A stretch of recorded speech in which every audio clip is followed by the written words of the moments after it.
তো এই যে এখানে আমি চিংড়ি মাছ বেটে নিয়েছি, ভালো করে ধুয়ে বেটে নিয়েছি, পানিতে গুলিয়ে রেখেছি। আর এই যে এখানে কি বলে কচুরলতি, এখানে আমি ভাপ দিয়ে পানি সেঁকে নিলাম।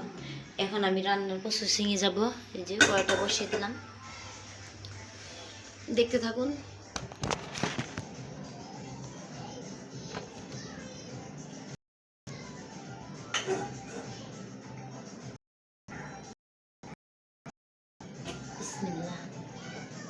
তেল দিয়ে দিলাম।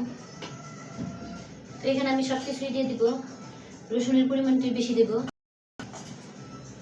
মরিচ,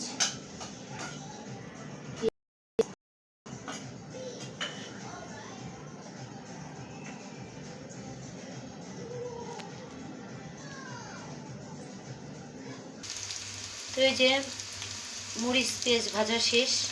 এখন আমি লবণ দিয়ে দিব পরিমাণ মতো,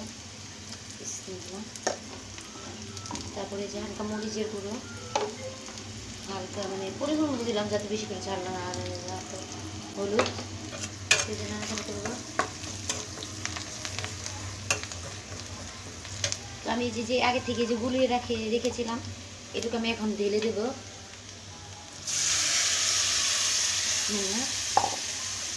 দেখুন কালারটা কত সুন্দর আসছে, গ্রানটাও আসছে।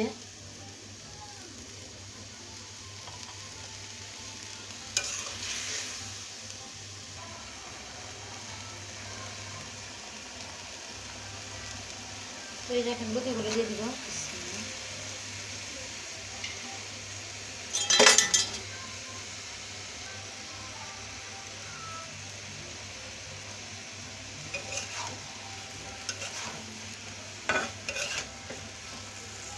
তো এই যে আমার লুচি রান্না করা ডান।